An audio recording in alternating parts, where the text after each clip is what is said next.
On change totalement de sujet maintenant, alors que le 31 octobre dernier, jour de l'Halloween, il se passait quelque chose de spécial à l'école secondaire du Mont-Sainte-Anne, alors que le service d'animation à la vie spirituelle et à l'engagement communautaire, de même que le comité Enfants Entraide, ont organisé une collecte de denrées alimentaires destinées aux familles les plus démunies de l'école. Donc, les jeunes ont recueilli tout le long de cette journée de la nourriture et des articles pour les familles dans le besoin et ils continueront de recevoir les denrées à l'école jusqu'à Noël pour ceux qui seraient intéressés à faire un généreux don.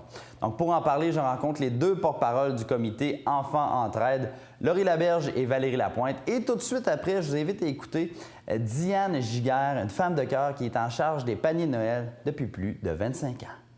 Dans le fond, on ramasse des denrées pour faire des paniers de Noël pour les personnes moins favorisées que nous à l'école. Puis à Noël, ils vont recevoir des paniers contenant plein de ces choses-là. Fait que ça va les aider à passer un meilleur Noël. Bien. Alors, le comité, bon, dans le fond, vous êtes le comité Enfants Entraide. C'est quoi au juste ce comité-là? Mais dans le fond, c'est des enfants qui aident d'autres enfants un peu partout dans le monde et ici à l'école. Puis c'est l'animateur de vie spirituelle et d'engagement communautaire qui s'en occupe. Puis on fait plein de collectes de fonds afin de ramasser de l'argent. Bon. Puis le but principal, c'est brique par brique. Oui. C'est quoi ce projet-là? Dans le fond, c'est de construire une école en Sierra Leone. Donc, vous ramassez de l'argent et vous accumulez des briques comme on voit. Et là, ça permet de concrétiser et de peut-être construire une école éventuellement dans ce pays-là. Oui. Exact.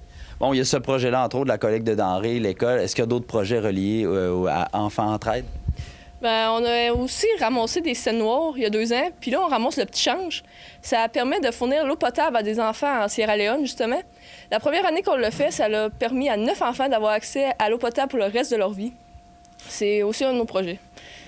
Aussi, cette année, on veut faire le vœu du silence, puis les fonds amassés vont servir à aller à le Téléthon Enfant, oui. Opération Enfant Soleil.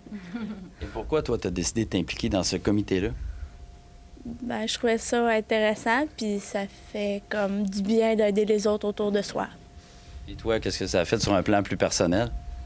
Plus personnel? Sur le plan personnel. Qu'est-ce que ça t'apporte? Je sens que j'aide les autres. Là. Je vais répéter Val, mais c'est la même affaire. Oui. Ouais. Ça, c'est important? Oui. Ça fait du bien. Tu sens que tu fais quelque chose d'important.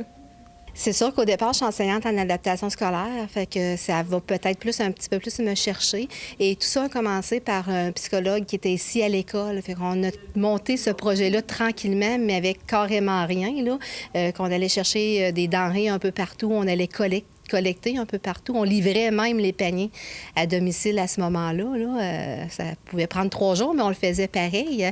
Et avec une certaine évolution, on s'est rendu compte, on a changé des façons de faire, mais on s'est rendu compte qu'il fallait vraiment continuer, puis et jamais on pouvait arrêter. Et c'est vraiment notre élan qu'on a. On va toucher à peu près une douzaine, 12 à 15 paniers de Noël là, qu'on va offrir à des familles. Et c'est des familles qui varient d'année en année. Là. Certaines familles peuvent revenir une autre fois, là, parce que c'est des élèves. Notre critère, c'est dont les enfants fréquentent notre école à nous. C'est certain, moi, je fais les appels quand j'offre les paniers de Noël. Et il y en a vraiment qui sont très honnêtes en me disant, bien, je vais en avoir de la Saint-Vincent-de-Paul. Moi, c'est un monde à part, là. Ils peuvent en recevoir de la Saint-Vincent-de-Paul. Moi, en autant qu'un parent, un enfant qui fréquente notre école, c'est notre critère à nous. Le message qu'on peut peut-être lancer à certains parents et des jeunes, c'est que donnez généreusement parce que, comme tu disais, le besoin est réellement présent. Tout à fait. Ça a l'air de rien, là, mais juste avoir une boîte de céréales peut faire la différence parce que moi, j'achète les quantités qui me manquent. Fait que c'est certain que tout ce qu'on recueille, comme en date d'aujourd'hui, bien, moi, je vais compléter mes paniers à partir de là. Puis c'est une nouvelle formule de le faire, de le commencer à la fête de l'Halloween.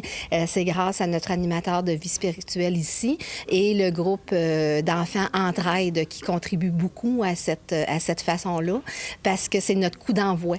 Et on part de ça pour... je me monte un inventaire, dans le fond, parce que l'étape suivante, nous, on commence aujourd'hui, mais on s'en va jusqu'au mois de décembre. En décembre, on se promène avec nos paniers d'épicerie aux autobus. Donc, on ramasse un bon fonds aujourd'hui, puis on va le compléter aux autobus. Et je fais mes achats par la suite. Donc, on invite les gens à donner généreusement. Merci beaucoup. Oui, puis c'est super important. Je vous dirais que ça va vraiment aux bonnes places. Et j'ai certains aussi commerces de la Côte-de-Beaupré qui vont contribuer aussi, parce que c'est une question de cœur, tout simplement. On a toutes des raisons particulières, puis on vient donner, et ça va vraiment aux bonnes places. Merci. Je vous remercie beaucoup.